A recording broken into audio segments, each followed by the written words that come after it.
Good evening, ladies and gentlemen, and welcome to the Shelley Tasker Show here, coming out of CornwallRevolutionRadio.blogspot.com. It's good to have your company. If you'd like to join in with the chat, click on the live chat room link at the top right-hand side of your screen, just below the player of your choice. Today's date is Wednesday, the 23rd of September. Hosted alongside myself later on this evening are Charlie and Rainbow and Nina Elston from London and Live. Our guest this evening is the one and only Piers Corbyn. Welcome, Piers. Welcome. It's fantastic to be here. And, well, last week when I was in Truro was also a fantastic event. It was. And it was lovely to meet you and get to go and have a drink after as well. And you've got no ego, I've got to say. You've got no ego. No. you mix with the public well. Well, absolutely, of course, yes. I've lived on a council estate for the last 47 years, so, you know, you're with the real people. I meet a wide range of people. Yeah, I'm sure. And obviously for those that are listening and they don't know, I'm sure most people do, but you are the older brother of a very nearly Prime Minister, correct. Jeremy, a political family. And obviously I met you in Truro last week, and I came to the rally in August at London and saw you speak. August 29th, yeah. Yeah, that's right, and that was an amazing day. So lots to talk about, really. Okay. I'm going to go back to like a long time ago first, and then we can get up to like where we are now. I've been doing a bit of research on you. I hope it's true research and not BBC research. Good old Wikipedia's got a good lot of info about you. Well, I wouldn't believe most of what you read in Wikipedia.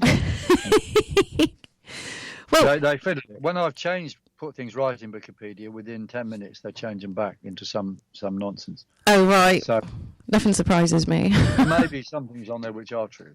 Right. Like my age, being 37, for example. Brilliant, yeah.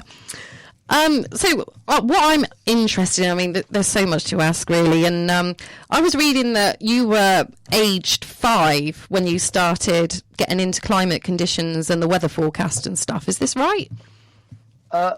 Yes, it is. I don't know if it was 5 or 6 or 7, but it was something like 5, because I was kind of interested in everything that went on around me. And I had poor eyesight, so the consequence of that was I would think about things more than possibly children who've got good eyesight, because they have to draw conclusions from things. I don't know, but anyway. Yes, I had a discussion with my father about what was a dew pond, because when you look on a map, they had these things called dew ponds, which the Victorians put on the sides of hills to collect water, which they believed had formed from dew. And he said to me, I must have been older than 5 when this happened. He said to me that he didn't actually think that the dew pond actually worked, and it wasn't. This story was just not correct. So I said, all right, I'll make a dew pond then. So I dug we had this garden which had a slope in it, you see. So I dug a pond in it, and then waited for it to fill up every time there was a heavy dew. And put clay in it to make sure it didn't leak away. But it did not work. There was no dew, never enough dew to collect. Wow. So that was my first experiment. God, my own digging. At an age about, 6 or 7, I think. So you were constructing your own equipment to try and get answers and do some scientific experiments? Oh, yes, I did loads of that when later on I built a whole lot of scientific equipment, a rain gauge, an average temperature thermometer, a wind vane, a wind speed measure, a average soil density meter, and I measured the conductivity of the soil as well, the electrical conductivity. Right. Anyway, some of these things were published in the Royal Meteorological Society magazine called Weather when I was still at school. Oh, wow. Did you get any of this sort of stimulation from your parents, so to speak? Were they interested in these sort of things? Yeah, my parents were both scientific in outlook. Right. And I suppose my father's view of the world was 2 questions, really. Is it true? Does it work? And, I think Two great questions. I follow this principle to apply to everything political or economic or social or scientific. Yeah. So you went on at school, and then you went to the Imperial College in London and obtained a first-class degree in physics. I did. And then you attended the postgraduate studies at the Queen May College? Yeah, but before that, I started doing postgraduate work in Imperial and solid state physics, superconductivity, with some theoretical physics. And then became president of the Student Union for a year, which was fun, in which time I met Her Majesty the Queen, who came there to open the new block. Right. Anyway, it was a politically very exciting time, and we achieved all we'd set out to achieve with the college authorities. Namely, I had been elected to get student representation and so forth, and that was agreed 100%. In fact, we got more than we'd originally asked for. Then I went off to do, I was doing housing and squatting campaigning and a part-time MSc on astrophysics in Queen Mary College, which I obtained in 1982, I think. Right.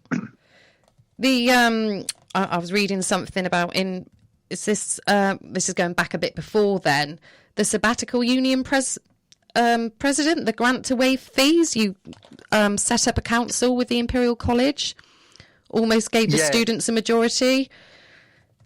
Yeah, well, there's lots of things on Wikipedia which are, is that a true one? Well, yeah. When I was elected president, it was not a sabbatical post, but the rector, i.e. vice chancellor in modern terms, agreed to make me sabbatical, which was fine. So I could do that full time. But jointly with the trade unions, we did set up a really quite a novel revolutionary idea of a Imperial College Representative Council, which had students, trade unionists, various staff from teaching as well as, running the college. And that was the idea, was that the college authorities would consult with that, not just the individual organisations like the students or the trade unions separately.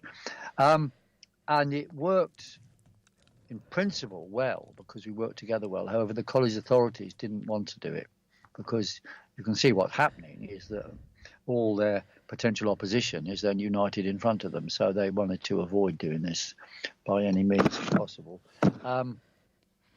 And their resistance to it after I was president was also too high, so it actually fell away. But the idea was really quite inspiring, and it was a joint thing from the students and the trade unions. The ASTMS association, which had originally been the Association of Scientific Workers, but the ASTMS was the Association of Scientific, Technical and Managerial Staffs. Right.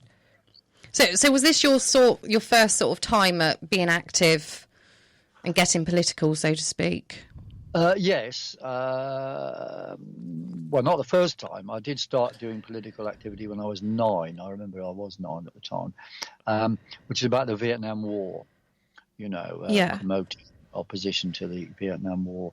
So this, you see, the Vietnam War in my time was the issue which young people focused upon and tried to understand. Just like my parents' time, their Vietnam War, if you like, was the Spanish Civil War.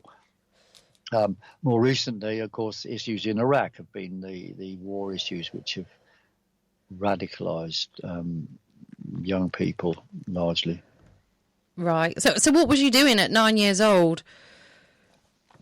I was sticking up posters on the railway bridge in Newport, Shropshire, saying "Stop the Vietnam War" or "Peace in Vietnam" or something on those lines. At 9 years old. And were your parents helping you to do this? Well, not exactly. They didn't mind, I think, but if I'd asked them, they probably would have said no. But after I'd done it, I remember phoning up the newspaper and saying there's some posters on the wall, and the newspaper reporter immediately said, "Did you put them there?" And then I put the phone down. Oh, brilliant. 9 years old. That's amazing. So after that, I mean, you went on to do the weather forecasts. Was Yes. it about, was that next? Was that before the housing and squatter rights that you started for the leader of the I was doing tenants? housing and squatting in the 70s, 1975. So Right. the astrophysics followed that, but I carried on in housing and squatting in various ways for a long time.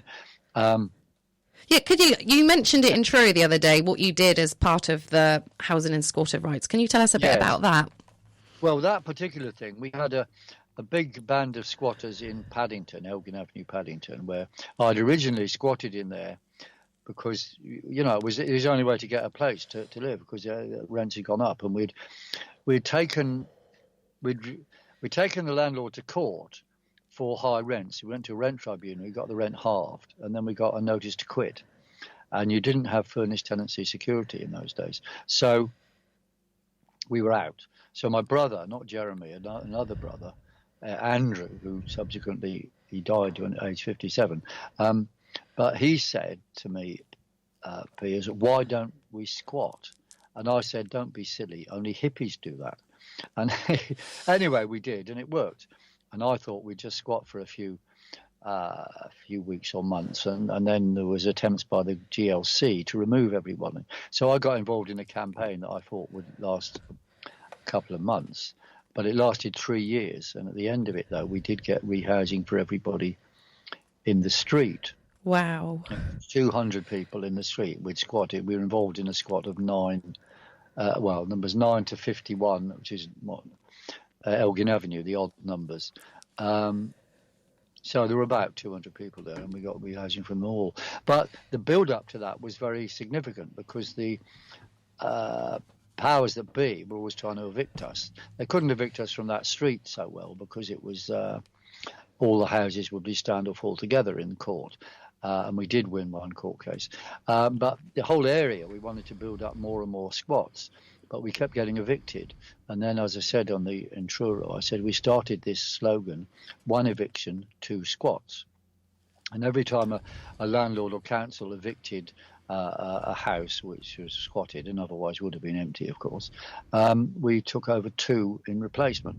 And, we grew and grew. And because of the impact we made when we got rehoused in Elgin Avenue, after building barricades and getting support from local tenants and trade unions, after that the movement carried on for GLC squatters as a whole. And after 4 years, the GLC, then run by the Tories, gave tenancies to all their squatters, which was 10,000. And as I said on the demonstration, this was the same Tories who 4 years before had said we were political agitators, hippies and dropouts and young tourists, and should not be given any housing whatsoever.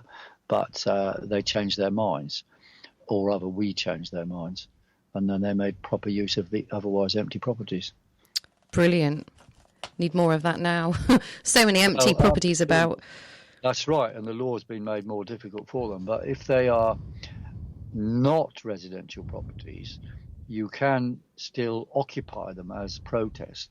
And of course, they can't tell if you're actually living in them or not, which you can do, you see, because there generally are some facilities in there. Right. And you can convert them in certain ways. Yeah, lots of new laws. The law on squatting should go back to what it was, so that people can occupy empty properties, and then the landlord has to show in court that they're his and then take you out. But that gives you a chance to force them into getting reasonable agreements and so forth, and letting people stay. Yeah. Brilliant. And on to, 1987, you were arrested for defacing an Alliance poster. Was this your first arrest? No, I don't think Because there's been quite a few, hasn't there? Yes, I've been arrested, I think, 44 times in total. 4 of those, or maybe it's 45 times. 4 of those have been under for COVID events. Yeah. And most of the others, in the 70s, the police would arrest quite a lot of people for things.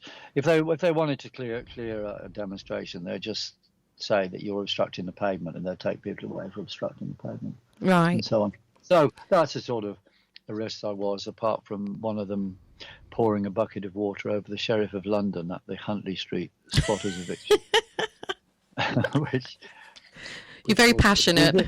Didn't actually hit it, but he claimed it had ruined his suit, but it wasn't true. But anyway. Okay. So your more recent political sort of arrest. We had one for illegal radio broadcasting, right, which was quite good. He had a thing called Radio Concord, and this is shown as a picture of this in the squatting history. The history of squatting, which was it's a book still available. I think you can find copies of it online. I mean, photocopies of it online. Right. Squatting: The Real Story. Okay. Right. I'll have to have a look at that, along with many other books. As far as I remember, there's a picture of me, Sheriff Harris, and the solicitor. A sort of confrontation, negotiation attempts. And there's a sign in the background that says, "Tune in to Radio Concord 225 medium wave." And did it get lots of hits? Well, in those days, compared with nothing, of course, yes, because this was there weren't many pirate radios around. No. The internet doesn't exist, and nobody had mobile phones. Sure. I know it's difficult for young people these days to comprehend this, but that's how life was. Yeah, you were stuck to your 4 channels and stuff. Well, actually, I think it was probably only 3 at the start, wasn't there? Yeah, right, yes. Yeah. So, have you written many books, Piers? No, I haven't actually written any books. I've written scientific papers, and I've contributed 2 books. That's that book I mentioned on squatting, but probably I should be writing things as we speak. Yeah, lots to write about. So, your most recent arrest, was that the one at Trafalgar Square on the 29th of August? No, then there was another one in Sheffield. Oh, okay, right. Oh, actually, I do vaguely remember that. Was that for the same thing, organising a protest? Yeah, well, that one was 3 charges for that. One was not wearing a mask in Marks and Spencer's. Oh, gosh. Which is not an offence. Second one was being in a group of more than 30 people in public. And the third one, and that's not arrestable either, you can get a fixed penalty notice for that. The third one, which was arrestable, is organising a demonstration or gathering of more than 30 people. That was the number then, not 6, without having done without it being approved, i.e. not having done a risk assessment or etc. So we're contesting all that. We're also contesting the manner of my arrest, which involved an amount of police shoving and violence, and one person was injured quite severely. He's okay now, and I saw him yesterday in Leeds, so he's up and about, but that was very bad. The police then went completely over the top. The policeman told me they were Bronze Command, and they'd been told by Civil Command to arrest me when there was a little march going on in after the main rally in Sheffield. So they were trying to intimidate, but you see, they also imposed bail conditions that I shouldn't be able to go to any rallies against COVID regulations in the United Kingdom until the 3rd of November, when the court case was held. We were in the process of challenging these, and then the Crown Prosecution Service phoned my solicitor and said, "No, don't worry. We are dropping those bail conditions, and Mr. Corbyn can behave like a normal person and go to whatever is legal." So there were big loopholes in the legality of what they're doing, but I think they backed down because we had so much support in public, and there was so much interest on social media. Thank God for social media at the moment. That's all I can say. I know it's our it's our version of real news, isn't it? So the £10,000 fine you got, was that for organising a protest? Was it? Yes, well, there's 2 of those. Yes, the one for Trafalgar Square, that was £10,000 fine, which again we're not paying it. it's a £10,000 fixed penalty notice associated with arresting for such an offence. We're not going to pay that, and the Sheffield one also. It would involve another £10,000 fine. We're not going to pay any of these, and we're resisting them in court. Obviously, being in court with barristers costs money as well, so we're raising the funds, whatever, and you can find about those on stopnewnormal.net. Right. And how would you advise then to get out of that situation? I mean, how are you going to go against not paying £20,000 worth of fines? Well, the legal things are about it's against human rights.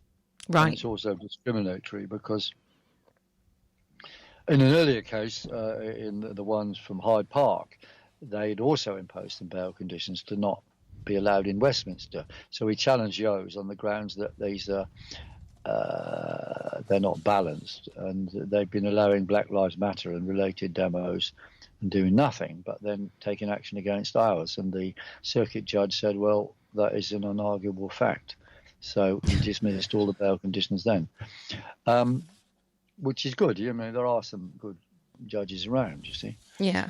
So how do we get out of these? Well, yes, we argue human rights and discrimination. Right. On straightforward, quite narrow legal points. So what do you think the likelihood is of you being arrested this Saturday? Well, quite low, I think, because we are doing our best to cooperate. And you see, frankly, we know what happens. If somebody who's, deemed to be leading or organising gets arrested, it leaves the police not able to communicate with the public involved because, the public don't know who to listen to. And it also causes people to be angry and potentially disruptive. I mean, that's what happens. Yeah. So it's very stupid of them, frankly, to arrest me or anybody who they deem to be in charge, whether they're in charge or not. But it's not in the interests of public law and order. Now, of course, you see, that Bronze Command would agree with that, but the Silver and Gold Commands, they're probably told things from Boris or Sadiq Khan to crack down on these people because we don't want these sort of protests. So that is what's going on now. We've got an increasingly top-down police system with police on the bottom, I think, not ready to implement this type of thing and don't actually want to. No. Did you organise this Saturday's protest, did you? Was you one of the main organisers? Because I know you're speaking on Saturday. You mean the Saturday just gone? Or no, the Saturday now coming. Well, I'm a point of contact with the police for liaison purposes. Right. So does that mean yes? Well, it means that when the police ask me, that's what it are. Right, okay. They don't want to identify organisers. The police may well, but there's a problem for the police because they do need to talk to organisers. But now if they identify an organiser, that makes that person open to arrest. Yeah, which, of course, is a crazy thing to be in. I mean, they really ought to have thought this through. And the way they're doing it could lead potentially to confusion and chaos, which is the last thing we want. So we're doing all our level best to make sure the Saturday event is going to go smoothly. So far, the signs with the police are that it will do. Last Saturday's, the 19th, was not anything to do with me, and the organisers for that seemed to have a slightly different view, and they were possibly riling the police somewhat. Yeah, I saw an amount of dissent and conflict and the police moving in, and also there was much fewer people there, so the police could move in. Yeah. This Saturday will be completely different, but that square is going to be full, it's going to be overflowing. I mean, if our measurements of getting 10 times support month on month, we are 4 weeks after the 29th of August when we filled the square with 35,000 people. Well, we could get, logically, 350,000. Now, that would be completely stunning, and I would say it is possible that number of people may attempt to get into London to demonstrate. I'm wondering if that's going to be a problem getting into London on Saturday. what roads are going to be closed and stuff. We've got buses booked from Cornwall, and there's been that much interest. I've now half filled a second bus, but lots of people are asking, is there going to be a lockdown? Is the bus going to be stopped? Well, there'll be rumours of lockdowns, but Boris's lockdown at this point doesn't involve anything. He hasn't said anything about public transport. It's just about bars and so on, because the virus apparently gets more angry after 10 p.m. So you have to go home. Of course. As someone said earlier, somebody said earlier, we'll be buggered when the clocks go back or forward, whatever one it is. That's true. How will the virus know this? I know. Well, it's very clever. We've got all these road closures happening as part of Agenda 21. Well, other viruses don't go. Perhaps the virus doesn't go against one-way systems, so maybe that's why we're having more one-way roads. Can you tell us your knowledge on Agenda 2130? I hear lots of stuff. I've been doing bits of research myself, but how do you perceive it to be? What do you think is likely to happen? Well, it's a United Nations document called Agenda 21. It believes you've got to decrease the population in the countryside, put more and more people in the towns, put them in smaller and smaller spaces, don't have people moving around so much, generally abolish cars or limit them, which is an attack on family life, of course. And the general ideology is a sort of corporate state, which involves children being controlled more and more by the state and in school as opposed to by their parents. And you can see now all these things being played out. And what's happening in schools is utterly horrific. And the parents often have their powers taken away from them, effectively. Yeah. I mean, that all these measures have to be reversed. And it's part of a world system, a world new economic order. The World Economic Forum says so. And are forcing governments, or attempting to comply with this. The mega corporations want this because they can increase their profits. The consequence is that middle classes are being destroyed and small businesses are being destroyed. And that is all part of the Agenda 21. So it's not a conspiracy theory. It's happening. And it is actually, in fact, and people listening need to wake up and go online and hear about it. Sandy Adams I think it's .co.uk, but Sandy Adams' website goes into a lot of this stuff in a lot of, in detail, as well as giving good summaries. Right, I'll have to look Or Mark up. Windows Winters on the world.net. That's another source of information. Yeah, I mean, we're seeing it happening now, all of this with the pubs closing at 10. I mean, already I'm hearing pubs that it's not worth them staying open now. No. Our local village pub, they closed last week.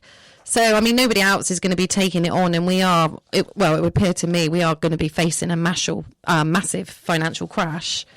Yes. All these businesses are going to be closed. It's against the right to organise.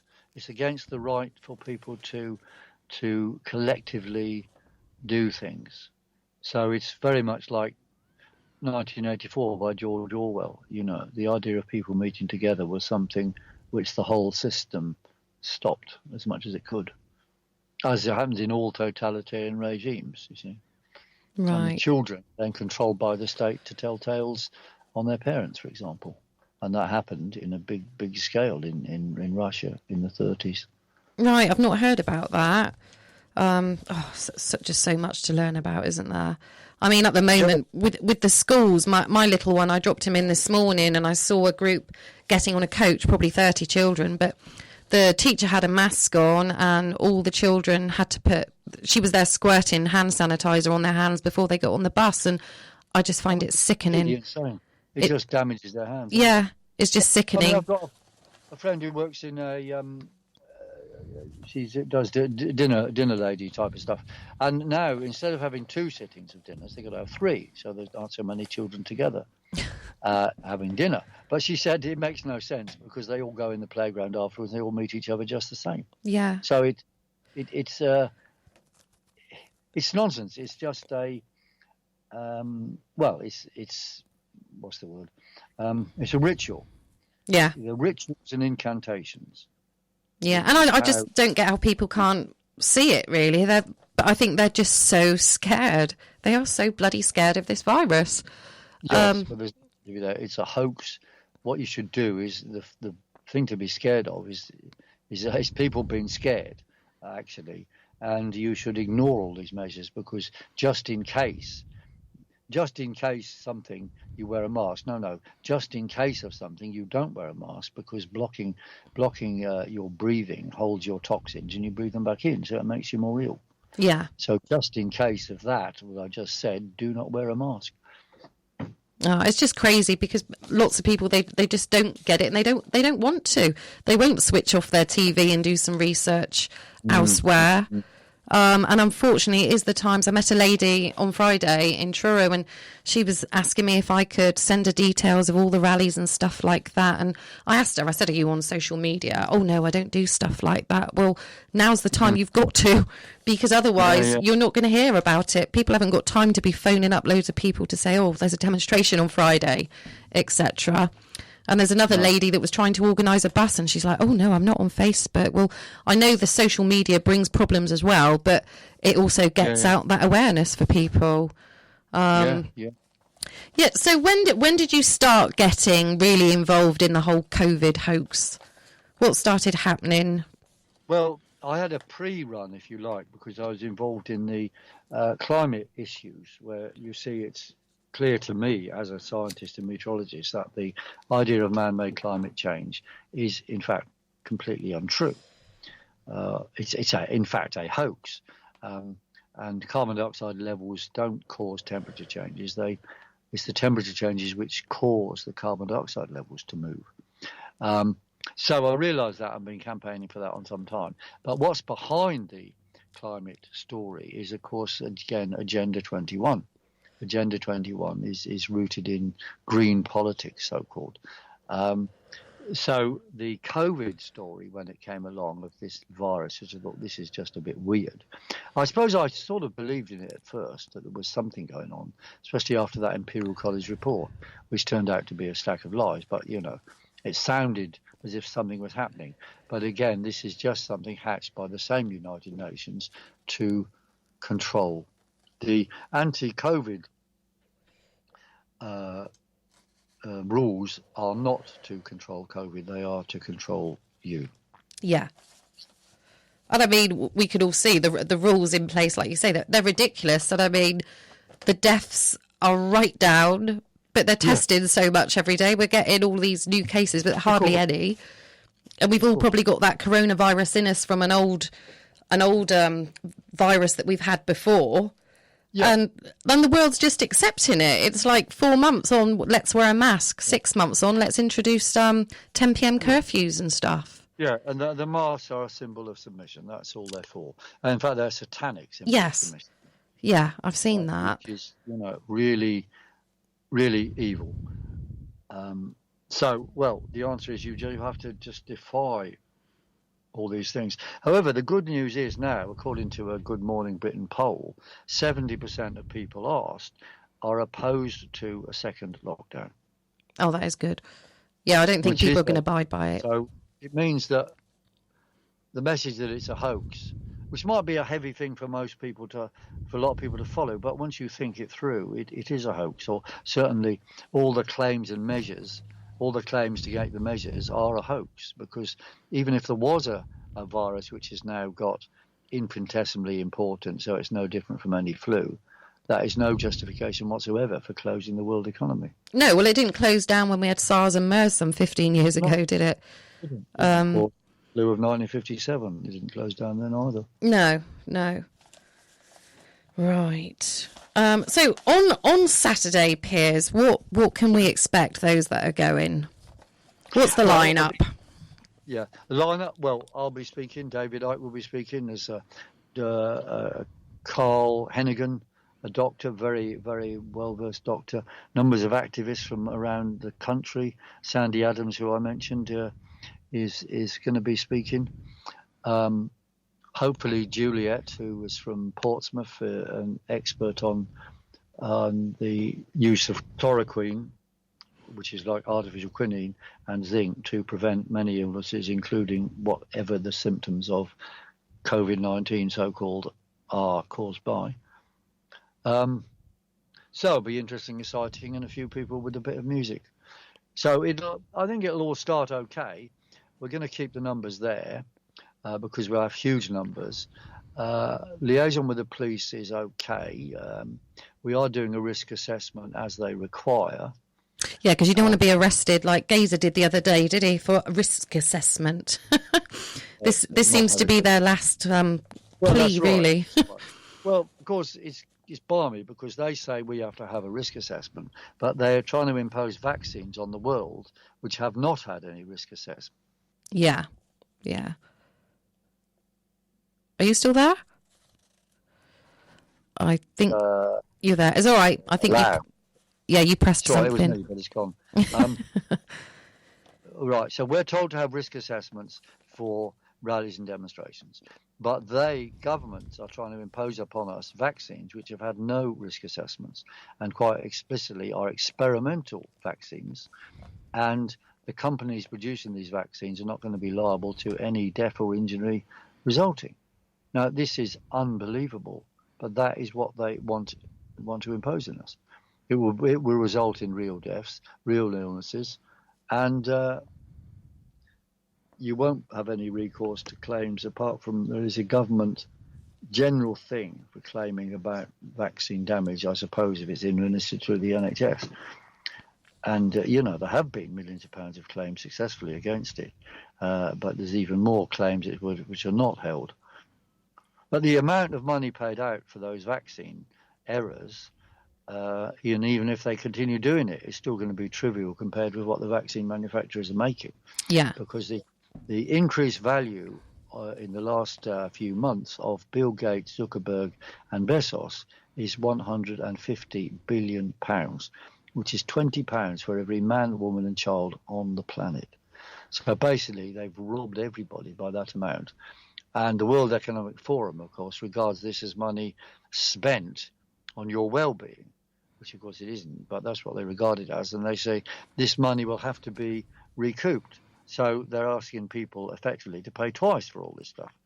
So there'll be increased taxations and reductions of wages to push people down to, and no one is left behind view, as they might call it. But in fact, everyone is left behind. Yeah.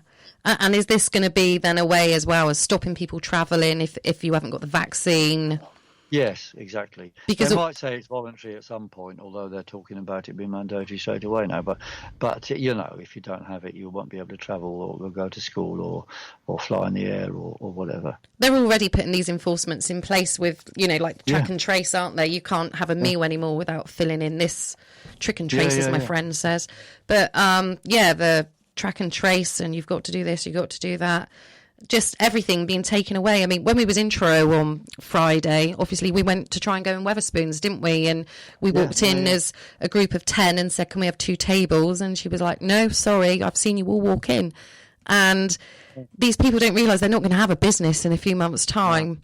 No. And they're stupid. I mean, a lot of the people staffing these shops are actually, they might be just doing what they're told, but, it's stupid because they're working against their long-term interests. Yeah. And there's got to be a point to do their best, and help and ignore all these things, which is great. And I think really every day at 6 o'clock in most towns or villages, people will have a little meeting, a gathering place in their town centre and say, this shop is easy. That one has been difficult. This pub insists on everyone filling in a form. That one you can fill in a form saying Mickey Mouse and everyone's let in.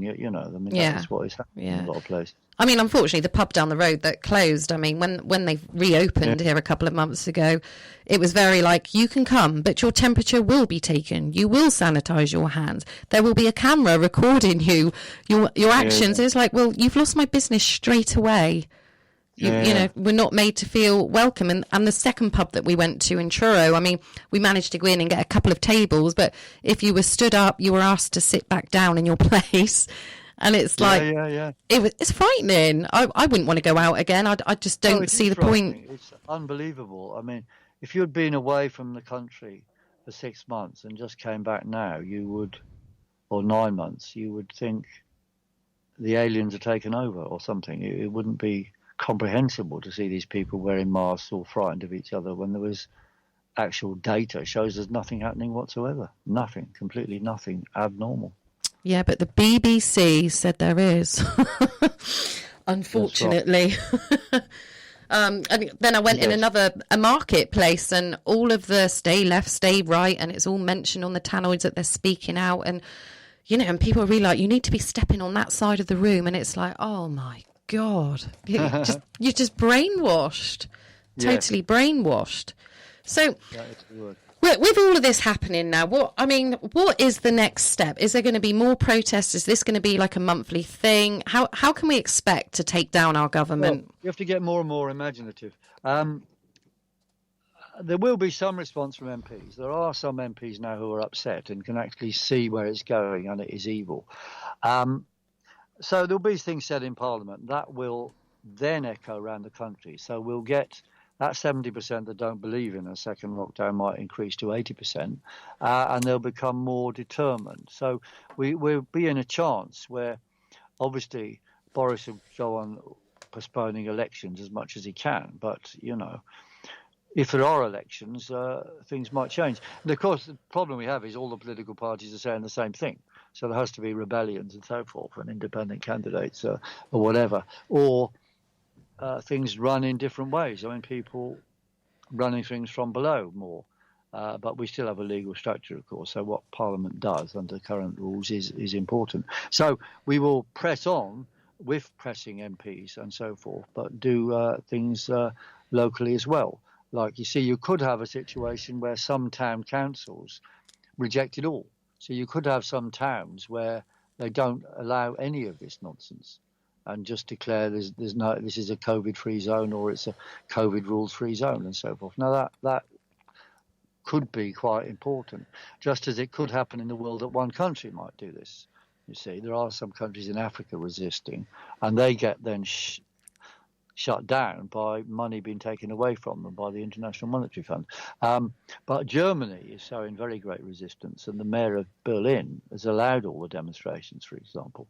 So, perhaps Germany will lead the way in resisting this, because, you see, New World Order want a world order. And if they don't have it, then it's going to be more difficult for them if there's different parts of the world resisting it. So we just have to build on everything, but we do have to keep active, and people have to defy these impositions personally, which is hard. Or obviously you try and do it collectively in groups. So you need little groups of people who back each other up. Yeah. In arguing in the pubs, in the restaurants, and so forth. And if any restaurant or pub gets victimised, then we have to campaign to support them. Yeah, that's true. And there's a lot of that support going on at the moment, isn't there, for doctors that have spoken out, police officers and stuff. Yeah, well, our movement, we quite explicitly said on a number of occasions that anybody victimised for resisting the COVID nonsense, doctors, nurses, members of the public, people arrested, people injured, they'll all be supported by our movement. And so far, the money given has been quite generous, or certainly beyond some expectations, although things are flagging a little bit at the moment because people have got so much to give on this and that. But, it's very important we do get the money for leaflets and campaign work and legal work. So you're relying really then on donations to get this work done? Charlie, there's no big backer for us. No big backer. No, or any of those groups. The Save Our Rights, Stand Up X, Stop New Normal, that's us, and the Event 202, which is the tour going around the country to spread the truth about COVID. So am I right in believing that Black Lives Matter, they're sponsored by our government? Well, they're sponsored by George Soros, one of the richest men in the world, who gives out huge amounts of money to them. And it's clear they do work alongside with certain sections of the British state. I mean, during those demonstrations, which happened in June, I think it was, you remember there was this thing about statues being torn down, right? Okay. Yeah. in the name of Black Lives Matter. Well, then Sadiq Khan made an announcement that he was now going to review all statues in London. Now, he didn't say stop pulling them down or anything. He said he was going to review them all. So he's giving these people support for this mindlessness, which was, well, some of it you could argue about, but mostly it was mindless stuff. Then, of course, some people in outside London got angry and said, look, we aren't having this. We're going to come to London. So there was going to be a demonstration the following weekend. Now, actually, these didn't amount to much, but the BBC were trying to exaggerate the conflict. And indeed, I witnessed people dressed up, completely up in black, which they might have been white people dressed in black, I don't know. But they came across Westminster Bridge, went past Boadicea statue, along the embankment, and popped up into above the embankment and went behind police lines. So they were going there in order to make a conflict with people on the other side who were meant to be saving statues, and behind police lines they were wanting to destroy statues. So the powers that be were actually constructing conflict, and then the BBC was reporting it, exaggerating it. And then the next day the police announced, oh, there's been so much conflict, maybe we should not allow any more political protest. So the whole thing was engineered to justify crackdowns on the right to speak out. Right. Very grim. So we've said to Sadiq Khan, look, you've consistently had political protests like ours banned or getting into trouble where you allow Black Lives Matter. So you've got a chance now with this Saturday to prove that you're not organising or promoting political policing. So you should allow our demonstration and give it permission, and indeed come and speak at it. And we've asked him that. I suppose it's unlikely he'll do anything, but the point is, it is blatant what they're doing on it. It's bias policing, and he could redeem himself by giving us permission, as the mayor of Berlin did for demonstrations in Berlin. Huge demos, and the mayor of Berlin said, yeah, that's all right. They're all allowed. We're not going to impose anything. Right. Yeah. So does your, I have to ask a question from somebody. How does your brother steer on where you're coming from? Is he with you, or does he think entirely different? He needs to speak for himself on this. You should ask him. But he believes there's a virus around, Now, I've said, well, if there is any virus around, it is of no consequence more than a flu, but that's what he says. And, of course, the trade unions are going along with it because they're now furloughed. So people are getting paid large amounts of money for doing nothing. Now, the consequence of this is going to be inflation and destruction of the savings of the middle classes and the destruction of jobs of these trade unions. So it is a totally stupid, treacherous policy. And they should be denounced for it. And anyone in a trade union should phone up your trade union organisers and make appropriate comments. That they've got to choose what side they're on this conflict. And it's worth remembering something I said on Truro, that in Germany in the 1930s, the trade unions did put Hitler into power. He promised them certain things. Hitler's movement was called the National Socialist Party. And they believed, the trade union leaders, the brown shirts at the time, believed they would get something from Hitler and so forth. Well, as it was, at the night of the Long Knives, 1934, June the 30th, hundreds of them were murdered. And after that, Hitler then relied entirely, not on the workers, but on Krupp Steel and others, the mega corporations with their funding and ability to make tanks, which is what we need a war for. Yeah. And the rest is. But it's very sad to see these things repeating, because that it's just a slightly different form, but the treachery is unimaginable. And Jeremy, you see, I would say he tends to go along with the trade unions because mostly of the time they do support people's rights and incomes, but on this they're wrong. Yeah. Yeah, the trade unions. I know you mentioned that on Friday, and they're not doing their bit. No. And I mean, as little companies and stuff in general, isn't it? Like you said just now, people need to say, no, we're going to carry on as normal. Forget the rules. But I speak to some people in shops and they say, well, if we don't follow with this, we're going to have the council down. We're going to have a massive fine. We're not going to be able to run our business. That's right. That's right. So they're put in a very difficult position, really, aren't they? I mean, I know it's easy to say, well, you need to stand your ground and follow it through and fight it. But then we're not all feisty and ready to fight. Some of us just want to roll over and have an easy life, but that's not making any changes. I mean, you can have your business constructed so that it's on the point of going bust, and when the council finds you, you just go bust, liquidate, and start something else on. I mean, obviously these things are not easy, but I mean, in the face of large fines, that does cause a lot of bankruptcies, and that might be a way out. I'm not recommending it necessarily, because the first thing is to resist and so on, and argue with the implementations, because there must be some sort of appeal procedures if they're having a fine imposed, a bit like a fixed penalty notice for being in a group of more than 6 or more than 30. Then you can refuse to pay, and then you'll go to court, and then there's an argument in court. Yeah. So it's not the end. I mean, these shops need to get a bit of backbone, and if they do support the people's interest, they will get more business if the word gets around. Yeah, that's what I think, definitely. I'm just thinking of a friend that runs a dog food shop, and I mean, they're a really busy shop, and they know what's going on, but it's like, well, these are the rules and we've got to abide by it, otherwise we won't have a business. But there's certain things that you've got to start saying when things start feeling wrong that you can't do. Yeah. Yes. I mean, right. I think I mentioned to you last week, I work at the hospitals, and yesterday I was asked if I could go around the ward and take COVID swabs.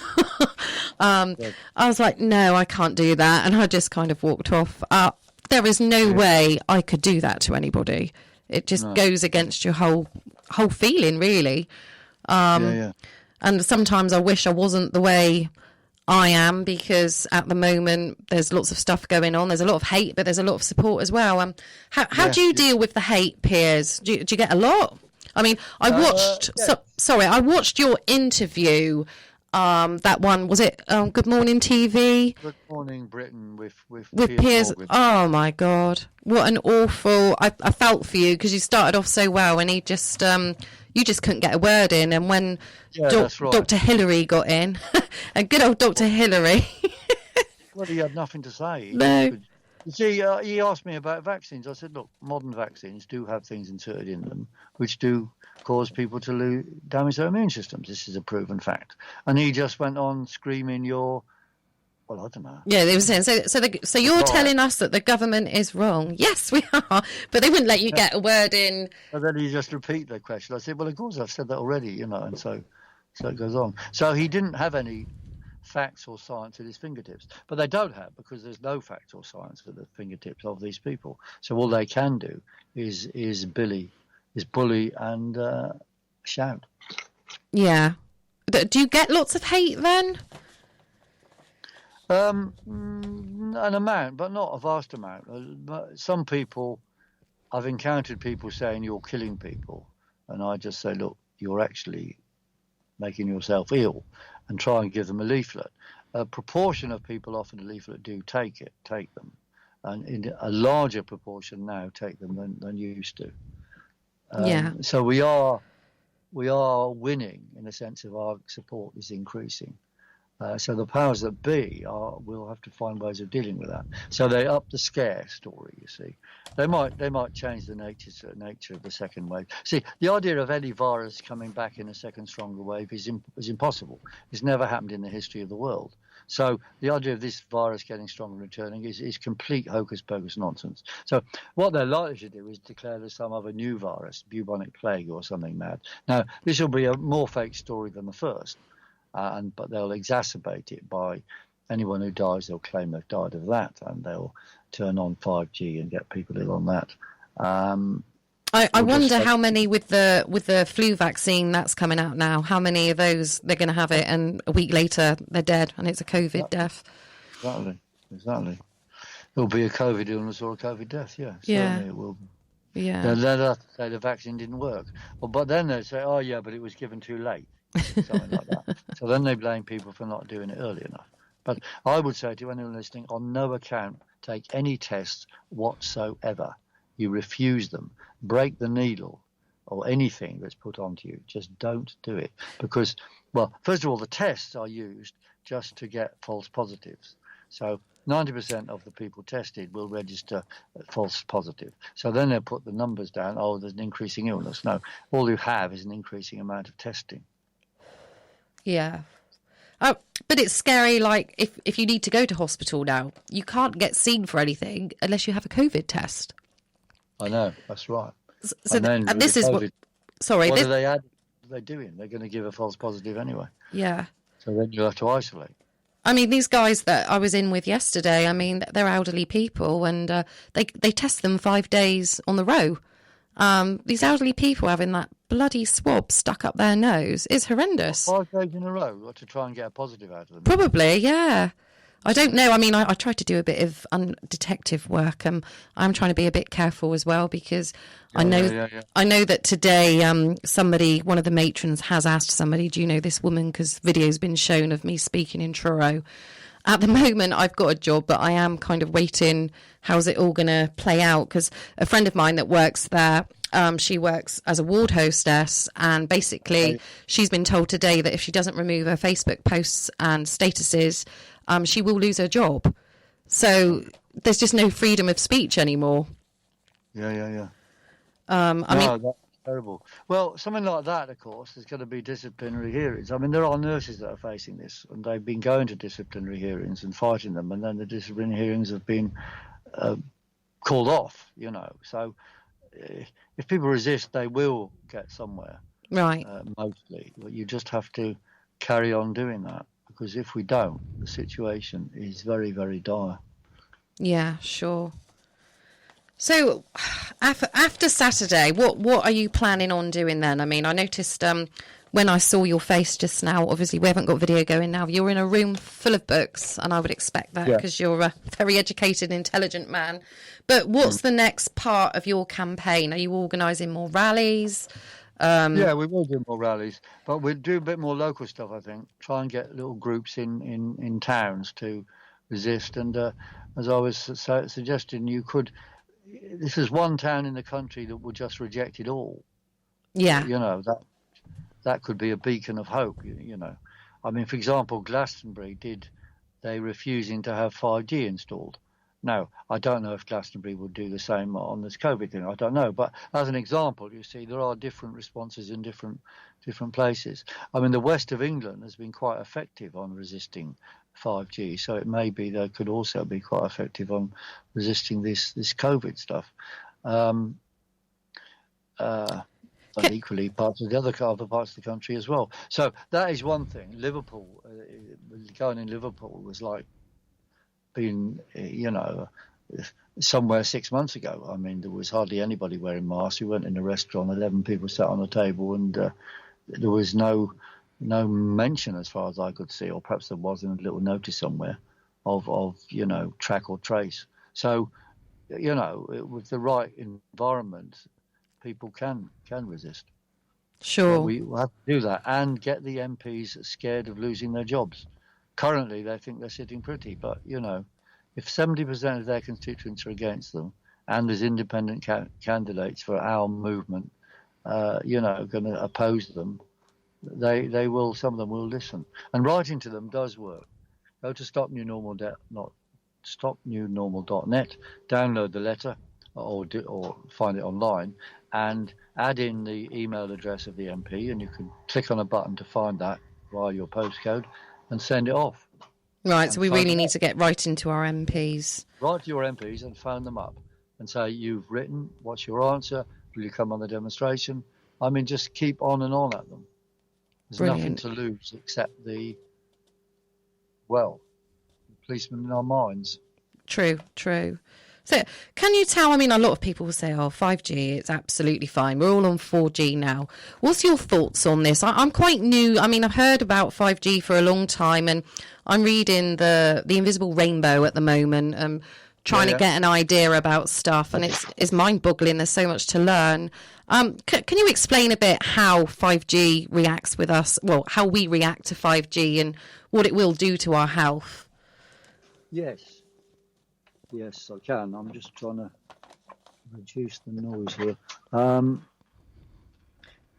Yes, well, 5G is just another bit of electromagnetic radiation, like your Wi-Fi.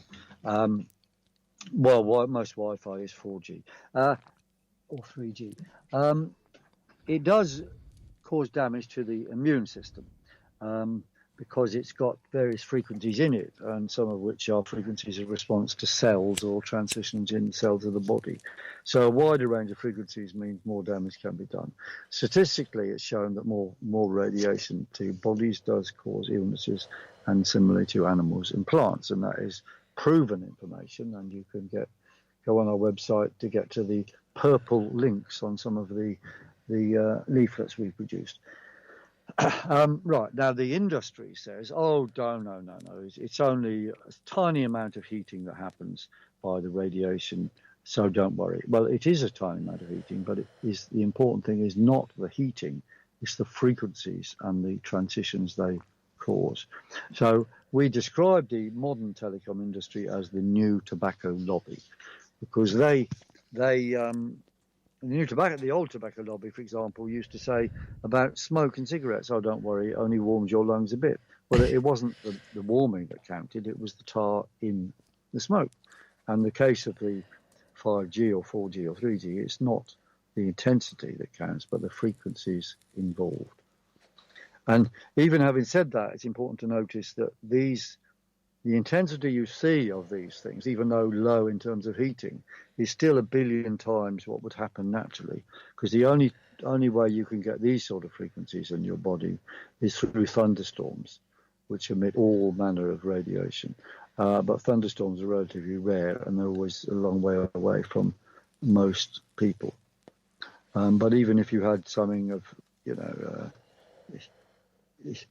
even if you had your 4G or 5G of half the intensity it is now, it would still cause damage because of the frequencies involved rather than the intensity.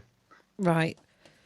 Yeah, I'm trying to get my head around all of this. I mean, I read, it says part of it in the book that if you're sat in front of your computer screen for like 30 hours a week, that's the same as what it would be having like electric shock treatment many years ago. Well, it could well be. I mean, it depends on the nature of your computer and so on. But the modern screens are probably better than those electron gun screens. I think. I don't know actually, but I think they probably are. But nevertheless, what comes out of a computer, is not good. So what we're saying, the government should have a health program. We've got a Better Way charter, which says no masking because it's unhealthy, no vaxing or traxing because they're unhealthy, and so forth. And on 5G, it says take down 5G. And in particular, the government should have a campaign to reduce Wi-Fi in homes. People should move over to Ethernet cables and go on to lower frequencies rather than higher frequencies where they do have Wi-Fi. But they should be able to get rid of Wi-Fi altogether. And you don't need any of 5G towers at all. You could have lower frequencies or no frequencies at all and do everything by cable. Yeah. Old school. Oh, yeah, old school. I mean, the cable connections are very good. You don't get interference. Well, the copper ones are not as good as fiber optics and so on, but fiber optics can be extremely good. Brilliant. I'll have to do that actually. But my other half is a real tech geek, and he won't have it that 5G is bad. I've got a lot of convincing to do. I mean, he probably just likes the idea of downloading a full-length film in 10 seconds, but probably, yeah. Well, just technology. What purpose is it?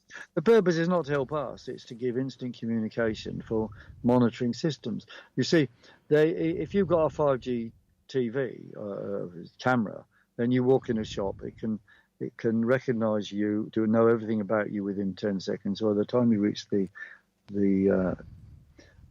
front of the shop or the till, they'll know everything about you, whether you know anything to the shop, and if you're going to be allowed to get on the train, and what political party you've criticised in the past, and so on. It's all there, you see, and they need 5G to communicate quickly. And they also need 5G to destroy modern agriculture. Not modern. destroy British agriculture. They say quite explicitly in reports they need 5G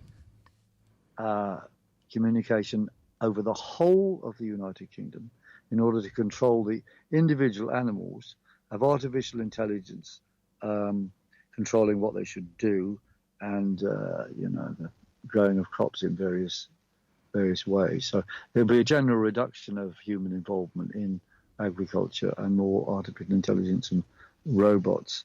And what this will do, the 5G will do to the the cattle and their milk and their meat, I dread to think.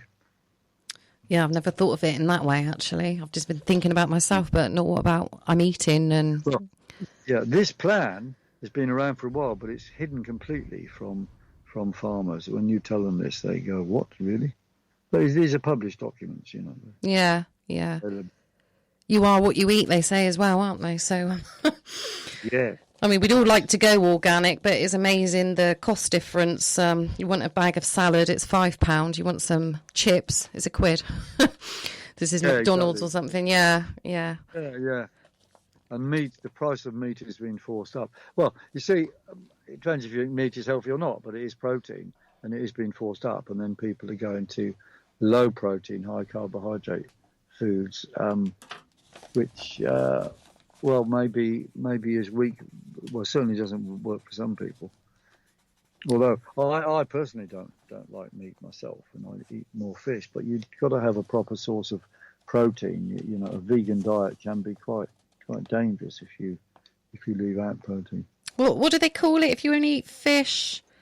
You're not a vegetarian, you're a... Oh, you're a pescatarian, I suppose, or something. Oh, I can't remember the name. Just eat meat, you're a carnivore. Anyway, I'd go for a range of things, but I basically don't personally like meat very much. No. I must admit, it's something I would like to... We do eat a lot less of it now, but there's lots of things... There's lots of bad habits I'd like to break for my health, but I have found that since getting involved in all of this stuff, I'm certainly smoking a lot more.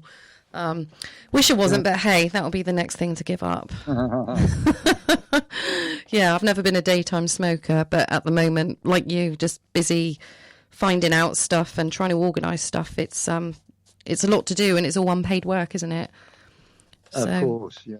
Because I also read, we're going back a bit again, sidetracking now. Okay. You did, what, 7 years of working for the Labour Party, unpaid work? Yeah, I did, yeah. Yeah, I was an organiser, not full-time, but organised a lot.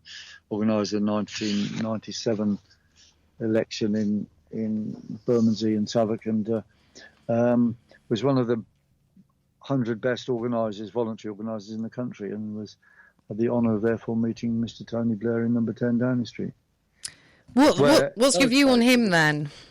Well, he was quite friendly then. I made a joke. I said, look, you know my brother, and he's not very new, is he? And Tony Blair said, meaning New Labour, of course, he said, it doesn't matter, we're all in this together, sort of stuff.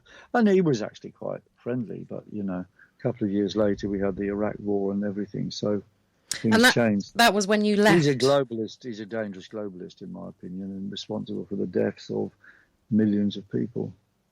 Right. And that you left the Labour group because of the war in Iraq? Because you were opposed to that? No, I was opposed to it, but I didn't leave the party for that. I left because of their social cleansing policies under Agenda 21 to knock down the Aylesbury estate in South London, which Tony Blair had announced on his day of election he was going to give the people what they wanted. So the people then discussed it, and I was a neighbouring tenant and joined in because they asked me. The people didn't want what Tony Blair wanted them to want. So there was a conflict, and a ballot was held, and it was, Tony Blair's view was rejected. But then the council and government set about reversing that. So they said they would have demolished the whole estate by 2015, but as we speak now in 2020, 3/4 of it is still standing. So we're campaigning to stop them knocking it down. Yeah, but the point was I had to resign from the party in order to stand against Labour in that area as a independent candidate against social cleansing and for housing for all. That must have been hard, stepping out and stepping into a new, fighting your fellow. Yes, it was. It was interesting. We could have won, but there was a big campaign of lies against me, which was, well... lies, yeah. Yeah. The media have got a good way of making people look bad, haven't they? So yes. Well, it was dishonest leaflets in this case. And there was some stuff in the media too. Yes. So, will you start your own political campaign now? A new party? I don't know. The important thing now is a lot of people talking about new parties, but as they always do, the history of parties in Britain, new parties, is very, very poor. The only one that had a chance was the Independent Labour Party in the 1930s, and that failed. The important thing now is a movement for accountability. That's what we stand for, really. Accountability and against globalisation. And globalisation is the imposition of a new world order, or in fact the opposite of accountability. It's dressed up in terms of, oh yes, world government this or that, but no. World government means imposition by the mega corporations and the super rich. We want national governments to carry on and negotiate with each other about whatever matters there are in a civilised manner. Yeah. Well, I think we're coming to the end of our time, Piers. Is there anything you want to... I know I've been asking the questions. Is there anything you would like to talk about? Yes, I think in all this COVID stuff, it's important not to lose sight of the fact, one, it is bad and it's taking away civil liberties and jobs. It's destroying the economy. And to those people who say, oh, but surely the government wouldn't destroy the economy, you say, well, look, they are. So why are they doing this? And the answer is, of course, they're doing it as the bidding for the mega corporations. And I mentioned how those are gaining from what is going on, and the middle classes and the middle businesses and small businesses are losing. So it's clear that Boris and others, the globalists, are part of a new agenda, which is an agenda of evil. And the economic method behind it, if you like, the administrative method, is technocracy, which involves high tech everywhere, 5G everywhere, artificial intelligence, the dehumanization of individuals and people. I mean, rather like it was written in 1984 in Brave New World, which I would recommend people read, because the insights in there into the way language is distorted is horrific. What's the name of that book again, sorry? 1984 by George Orwell. Right. Definitely, that's the best read around. There's another one, but yeah, just remember that one. That'll do. Okay. And we're in a very dangerous time worldwide, because we have a confluence of interests of the biggest groups, biggest interests who want this new world order to happen, or are happy with the lockdowns, more to the point. So one of them is Wall Street, the mega corporations. They can see this as their chance of increasing their falling rate of profit, and thereby maybe competing with China. At the same time, China goes along with this because China is not locked down like the rest of the world, and has only done it partly, is carrying on manufacturing and making more and more profits.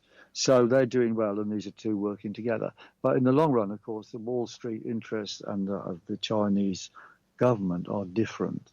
So this unholy alliance might collapse at some point. We just have to do our best to stop the globalization. Right.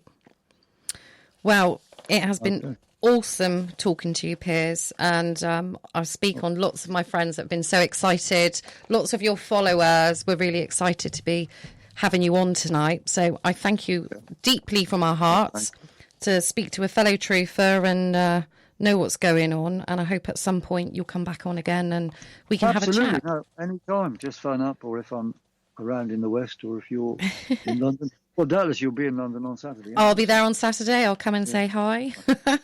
Come and get a selfie with you. Yeah, we'll do that. Right. So, yeah, people to come come on Saturday early if you can, but just come. And whatever the police or authorities try and do, we'll make it an historic moment, because I think, Silver Command and Gold Command won't be able to impose anything on, or anything effective on Bronze Command when we've got the numbers. Sure. It's exciting times for definite, and it's just going to be massive on Saturday. I personally can't wait. Right, well, thank you very much. And for you guys still listening, stay tuned in. We're going to have a short music break, and then we're going to be going live to London with our Nina Alston and Charlie Rainbow, where we're going to be finding out what they've been up to in the last week, camping out in Gazer's Pen and stuff like that. So thanks again, Piers, and I'll be in touch, and I'll see you on Saturday.